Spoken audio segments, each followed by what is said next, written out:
Welcome back to Buy or Buy. Today we're looking at the 2004 to 2010 Infiniti QX56, Nissan's full-size luxury land yacht built in Canton, Mississippi on the same body-on-frame bones as the Armada and Titan.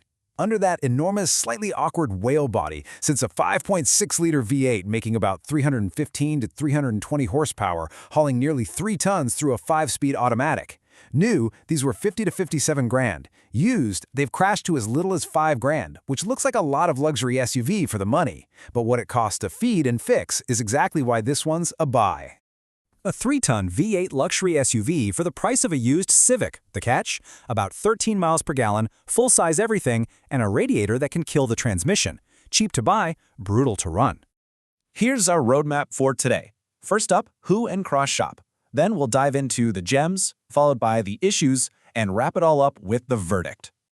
All right, Section 1, who and cross-shop. We're really profiling big family haulers and heavy-duty tow rig shoppers here. Folks chasing the absolute maximum amount of SUV for the minimum purchase price. But before you pull the trigger, you have a massive volume of alternatives to consider.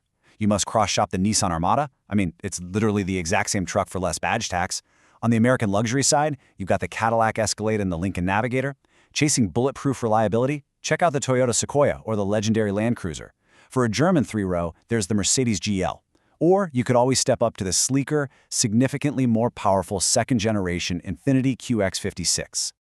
Bottom line, it's for anyone chasing cheap luxury who needs the fuel and repair warning before they buy. Moving right along to Section 2, the gems. Let's validate that temptation for a second. Why is this cheap sticker so incredibly alluring? Well, it starts right under the hood.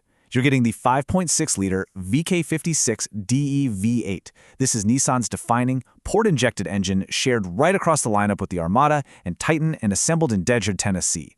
It pushes out a solid 315 to 320 horsepower and a really muscular 390 to 393 pound-feet of torque.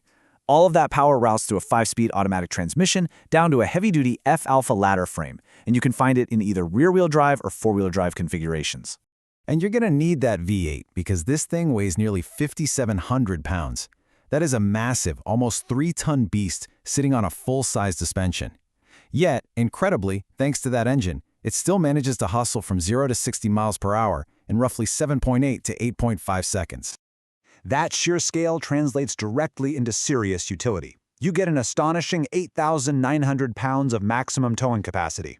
Inside, you're commanding a remarkably roomy 3-row, 8-seat cabin equipped with standard luxury kit like plush captain's chairs.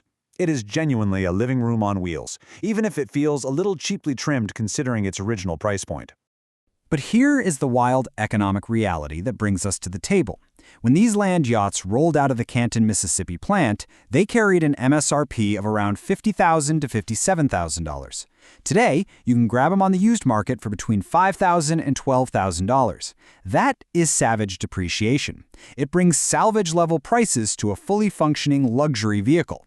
Honestly, it drops value faster than almost anything out there. Bottom line, you are getting a massive, powerful, full-size V8 luxury hauler for practically nothing. But here is the trap. Section 3, the issues. We have to pivot dramatically here. 13 miles per gallon. Just let that number sink in. That is your combined average. Feeding a vehicle that drinks fuel at roughly 13 to 14 miles per gallon is financially brutal. And because it's a 3-ton truck, absolutely every consumable is full-size and pricey. Your massive tires, those heavy-duty brakes, your suspension parts, none of it is cheap to replace. But honestly, the running costs aren't even the scariest part. It's this, the strawberry milkshake of death, or SMOD. This is a catastrophic shared flaw across Nissan's F-alpha platform mates. The transmission cooling lines route right through the engine's radiator. Over time, that internal barrier just cracks.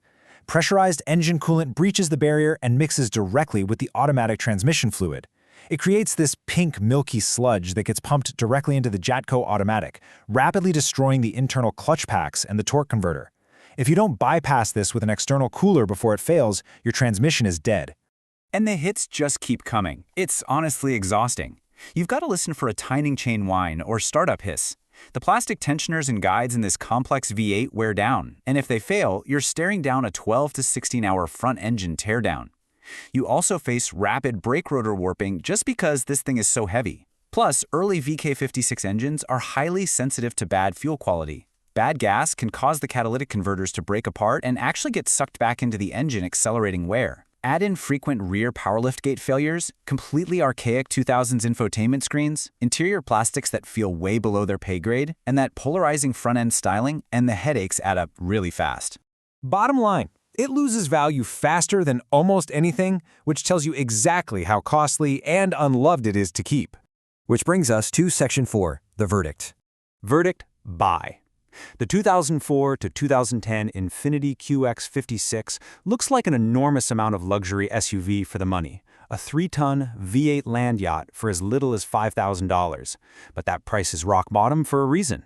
It drinks fuel at roughly 13 miles per gallon, every consumable is full-size and pricey, it shares the Nissan radiator into transmission flaw that can wreck the automatic, and it's depreciated to almost nothing because few people want to feed one. Buy for almost everyone. The cheap sticker hides relentless running costs, and a transmission or major repair can cost more than the truck is worth. What's genuinely fascinating here is the irony of this specific batch of vehicles. The QX56 and the Nissan Xterra share the exact same underlying F-alpha architecture, and that very same catastrophic radiator flaw. Yet the cheap, rugged Xterra earns a buy from us because it's a durable workhorse that actually justifies the bypass repair. Meanwhile, this thirsty luxury Land-Yacht earns a definitive buy. The only real case for a purchase here is an incredibly narrow one. If you genuinely need a cheap, powerful tow rig and you somehow find a QX56 with documented cooling system and transmission health, meaning that bypass is absolutely done, and you have budgeted for the massive fuel bills going in, then maybe it makes sense. Otherwise, for a reliable Land-Yacht, cross-shop the Toyota Sequoia or Land Cruiser. If you want the exact same truck for cheaper, just get the Nissan Armada. Bottom line, a transmission or major repair can easily cost more than the entire truck is worth. So, I'll leave you to ponder this. Is the illusion of full-size luxury worth the relentless reality of heavy-duty repair bills? It's a critical question you must ask yourself before buying any heavily depreciated flagship. Thanks for joining me on this explainer, and we will catch you on the next one.